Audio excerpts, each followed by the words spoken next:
बजी है चंद सांसे या नबी तशरीफ ले आओ कि रस्ता तक रही है आपका बीमार की चौखट।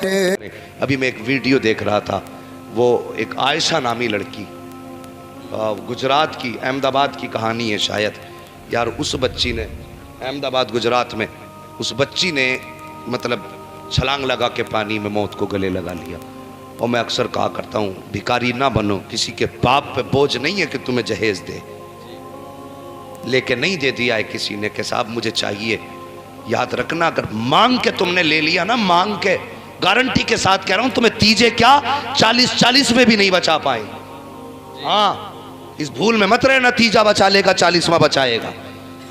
अगर तुमने मांग के जहेज लिया और किसी बाप पर वो बोझ बना और वो जहेज देने में उसकी जायदाद बिकी या उसके रातों का चैन चला गया, तो याद रखना कि तू अपने घर में जहेज नहीं ला रहा है, बल्कि अपने घर के अंदर तू जहन्नम का ईंधन लेकर के आ रहा है। इस बेटी ने इसलिए मौत को गले लगाया कि ससुराल वाले कहते थे जहेज चाहिए, और मैके वालों ने शोहर के खिलाफ मुकदमा कर दिया। ये बेटी जाती तो कहाँ जाती, अब न मैका देखना गवारा है, न ससुराल देखना गवारा है, इसने मौत को गले लगा लिया। अगर आज के बाद कोई आयशा इस वजह से मर गई कि जहेज का दबाव था, तो याद रखना ये तीजे 40 में क्या गए, मुस्तफा की शफाअत नसीब नहीं हो सकती।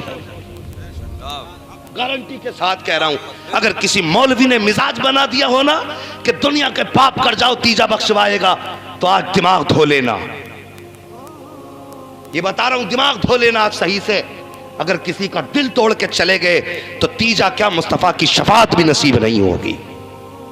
मेहरबानी करो, किसी की बेटी के लिए जीना मुश्किल ना करो। तेरी औकात नहीं है ना खरीदने की, तो बेटी को खाली हाथ ले आ और उसे पत्ते पे खाना खिलाएगा, वो पत्ते पे खा लेगी। उसे घर बसाना है तो जिस हाल में रखेगा रह लेगी। लेकिन तूने खुद इस वजह से बेड नहीं खरीदा 18 साल 22 साल के जहेज में मिले। तेरे घर में खुद 25 साल तक इसलिए सोफा नहीं आया कि बहू आएगी तो साथ लेके आएगी। तूने कभी यह सोच करके स्टील के बर्तन नहीं खरीदे कि जहेज में मिलेंगे। हां, मेहरबानी करो, निकाह इसका नाम नहीं है कि किसी का गला दबा करके जहेज घर लाना। सही निकाह भी वो होते हैं कि जब किसी को अपने घर लाओ तो उस पर दबाव बना करके मत लो, बल्कि मुस्तफ़ा के सच्चे गुलाम बन के जाओ और कहना साहिब सिर्फ बेटी लेने के लिए आए हैं, बाकी तुम्हारी मर्जी है। इस हाल में जब तुम बेटी लेकर के आओगे, खुदा की कसम अगर मुस्तफ़ा की रजा के लिए ऐसा करोगे, अल्लाह को राजी करने के लिए करोगे, तो तुम घर बाद में आओगे, मदीने वाले का सलाम पहले तुम्हारे घर आ चुका हो। मेहरबानी करो, शादियों को आसान कर दो। मांग तांग वाले जो लानती लोग हैं, मैं कहता हूं उन्हें जहेज तो क्या बेटी देने के लायक नहीं है, भिखारी वो दुनिया के कुत्ते हैं जो अपना हविस और अपना घर का पूरा ग्राउंड भरने के लिए दूसरों पे दबाव डालते हैं। ऐसे कुत्तों को जहेज नहीं, बेटी देने तक की इजाजत नहीं है। हालात बेहतर करो, मुस्तफ़ा की उम्मत की बेटियों का जीना मुश्किल ना करो। मेहरबानी करो, मियाँ बीवी में नाराजी हो तो ये बातें चौराहे तक नहीं जानी चाहिए, ये बात घर के अंदर हो जानी चाहिए। आज गुस्सा है, कल नाराज़ी है, नौबत तलाक तक नहीं आनी चाहिए। और जो तुम घरों के अंदर गालियां बकोगे, आने वाली नस्लें तुम्हारी खुद ब खुद गालियां बकेंगी। बच्चों की ज़िंदगी पे तुम्हारी ज़बान का असर होता है, जो तुम बोलोगे बच्चे वही बोलेंगे। अपने बच्चों के सामने गाली मत बकना, ऊँची आवाज़ में किसी से बात मत करना। अपने बच्चों के सामने जब भी बोलो मीठा बोलना, जब भी बोलो हंस के बोलना, ताकि उनके अखलाक में खुश मिजाजी भी शामिल हो। जब तुम्हारे बच्चे जवान हो तो कोई भी तहजीब वाली बात कहते हुए उनकी जबान सोचे कहने से पहले, और जब तुम इस अंदाज में बच्चों की परवरिश करोगे खुदा की कसम तावीज़ लाने की ज़रूरत नहीं पड़ेगी। बुढ़ापे पे तुम पहुँचोगे, अदब के लिए बेटे आ जाएंगे, तुम्हारी ज़रूरतें बेटे पूरे करेंगे। वो जान लेंगे कि बाप का मर्तबा क्या है, वो सारी ज़िंदगी तुम्हारी खिदमत करेंगे। लेकिन ये होगा कब? जब उनकी परवरिश और उनकी ज़िंदगी की देखभाल आका करीम के फरमान की रोशनी में की जाएगी, उनकी ज़िंदगी के मुताबिक की जाएगी। जब ऐसे बच्चे जवान होंगे तो फिर याद रखना, वो बेटे तो ज़रूर तुम्हारे होंगे, लेकिन आशिक मदीने वाले मुस्तफ़ा के कहलाए। बड़े अहम पहलू हैं, इन्हें बेहतर करो और बदलो ज़िंदगी अपनी, किरदार अच्छे करो। फरमाया गया तुम में सबसे बेहतर वो है जो अपनी बीवी के लिए सबसे बेहतर है। और कुछ लोग तो यही सोचा करते हैं, जिसने बीवी को डरा लिया उसने दुनिया को डरा लिया। हाँ हज़रत, हमारे पास हर तरह की खबरें रहती हैं, बूढ़े भी फ़ोन करते हैं, जवान भी फ़ोन करते हैं, बच्चे भी फ़ोन करते हैं, औरतें भी फ़ोन करती हैं, लड़कियां भी फ़ोन करती हैं अपनी अपनी परेशानियों का हल ढूंढने के लिए। लेकिन हल हमारे पास नहीं है, हर मुसीबत का हल खुदा की बारगाह में मिला करता है। सुभान अल्लाह। तो उनकी सुनने का मौका मिल जाता है, उनकी बातें सुनने का मौका मिल जाता है। लोगों का मिजाज है बीवी को डरा के रखना सबसे बड़ी बहादुरी समझते हैं। यार उसे भी कोई डराना, वो औरत है, बीवी है तेरी, उसे डराना कमाल है। फरमाया मेरे नबी ने तुम में सबसे बेहतर वो है जो अपनी बीवी के लिए सबसे बेहतर है, अपने घर वालों के लिए सबसे बेहतर है। और फरमाया मैं तुम में सबसे ज्यादा अपने अहलो आयाल के लिए बेहतर हूं। अब अपनी जिंदगी आप देखिए, खाने में नमक कम तो झगड़ा, नमक ज्यादा तो झगड़ा, परहेज नहीं कपड़ों पे तो झगड़ा, रोटी देर से बनी तो झगड़ा है, वक्त पे पानी नहीं मिला तो काटने जा रहा है उसे, तलवार निकाले निकाले घूम रहा, जान से मार दूंगा, पानी गर्म नहीं किया। ये सोचो तो यार, बात बात पे इतने लंबे झगड़े, खाने को लेकर के तलाक पे नौबत। हमें भी जीना भी नहीं आया तो पधानी का एक ही, किससे तारीफ की उम्मीद करते हैं हम जब हम अपनों के लिए अच्छे ना हो सके। मेरे नबी ने हजरत आयशा सिद्दीक़ा रज़ी अल्लाह ताला अन्हा से निकाह फरमाया। समझ रहे ना मेरी बात? हजरत आयशा सिद्दीक़ा से निकाह फरमाया। हजरत आयशा फरमाती जब मैं रुखसत होके नबी की चौखट पर आई, कितनी नसीब वाली हैं मोमिनों की माँ हजरत आयशा सिद्दीक़ा। सुभान अल्लाह, सुभान अल्लाह, जिन्हें बिस्तर मिला तो सैयदुल अंबिया का मिला। सुभान अल्लाह, सुभान। फरमाती जब मैं रुखसत होके नबी की चौखट पर आई, आका करीम बाहर से तशरीफ लाए, मैं घर में बैठी थी एक कोने में, सरकार ने आके फरमाया आयशा रोटी नहीं बनाई? जी। रोटी नहीं बनाई, बात समझ गए ना ये वाली, रोटी नहीं बनाई। कहती मैं मुस्कुराई और मैंने कहा आका मेरी माँ ने मुझे रोटी बनाना सिखाई ही नहीं। अगर आज बहू इतनी बात कह दे तो कपड़े उतारने की फुर्सत नहीं होगी उसे, शादी के तलाक का तोक पहले गले में टांग दे। अल्लाह अल्लाह, यही है। हाँ, वो फरमाती हैं हुजूर मेरी माँ ने मुझे रोटी बनाना नहीं सिखाई। तो होना क्या चाहिए था? डांटना चाहिए था ना, आज के मिजाज के मुताबिक क्यों नहीं बनाई रोटी, तुम्हारी माँ बाप ने सिखाया ही क्या है?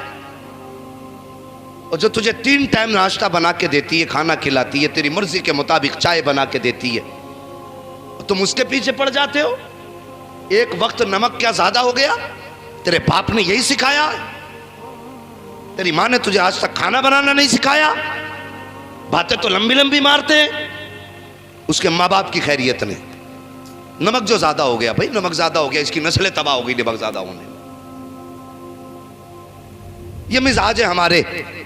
फरमाती मैंने इतना कहा सरकार मेरी माँ ने मुझे रोटी बनाना नहीं सिखाई। कहती हैं कि फिर उसके बाद नबी ने गुस्सा नहीं किया, मुस्कुराए आगे बढ़े, घर में बर्तन थे, बर्तन उठाया, थोड़ा सा आटा निकाला, निकाल के लाए, फरमाया आयशा आप आओ देखो इस तरह आटा निकाला जाता है। फरमाती मैं देखती रही, नबी ने आटे में पानी डाला, फरमाते आयशा इतना पानी डालते हैं इतने आटे में। फरमाती उसके बाद सरकार ने अपने हाथ से आटा गूंदना शुरू किया। फरमाते आयशा आटा ऐसे गूंदा जाता है। फरमाती जब आटा गूंद गया नबी ने चूल्हे में आग जलाई है, तवा रखा, फिर रोटी बनाना शुरू की। फरमाते आयशा देखो रोटी ऐसे बनाई जाती है। फरमाती नबी रोटी बनाते रहे, मैं देखती रही। जब रोटी सीख गई और पक के तैयार हो गई, मेरे नबी ने फरमाया आयशा रोटी ऐसे बनाई जाती है। जब रोटी मुकम्मल हो गई, कहती नबी ने पहला लुकमा तोड़ा और तोड़ने के बाद मेरे मुंह में दिया। फरमाया आयशा बताओ इस रोटी का लुकमे का जायका कैसा है। हज़रत आयशा फरमाती है और दुनिया की औरतों तुम कितनी नसीब वाली हो कि तुमने जाकर के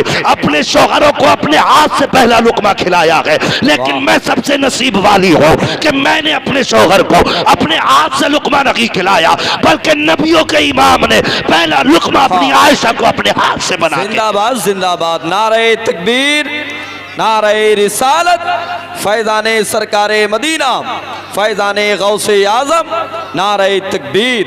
बहुत अच्छे, बहुत अच्छे, जिंदाबाद जिंदाबाद। साहिब ये है अज़दवाजी जिंदगी। हाँ, डॉक्टर इकबाल ने कहा था तेरे दामन में है किस लालो जवाहर की कमी, तू किसी और के दामन की तरफ क्यों देखे। वाह वाह वाह वाह। आदमी ढूंढ के ला रहा है ऐसी मिले जो आधे कपड़े में हो। अल्लाह अल्लाह अल्लाह। मगरिबी तहजीब के पीछे पड़े गए साहिब। इज्जतें और सुकून मगरिबी तहजीब में नहीं है, बल्कि सारा सुकून और सारी इज्जतें मदनी तहजीब में रखी गई है, मुस्तफ़ा के तरीके पे रखी गई है। मेहरबानी करो, घरों के हालात बेहतर करो, जिंदगियां संवारो। अगर मियाँ बीवी में नाराजी हो जाए तो बातें तलाक़ों पे नहीं पहुंचा करती। तुमने घर के झगड़े चौराहों की महफिल के झगड़े बना दिए। लोग कहते कयामत कब आएगी? क्या ये तेरे लिए बड़ी कयामत नहीं कि झगड़ा मियाँ बीवी का पंचायत गांव का पंच कर रहा है? अल्लाह, इससे बड़ी कयामत क्या होगी? जरा सी ना इत्तेफाकी हुई, बात खिंच के कचहरी में आ गई।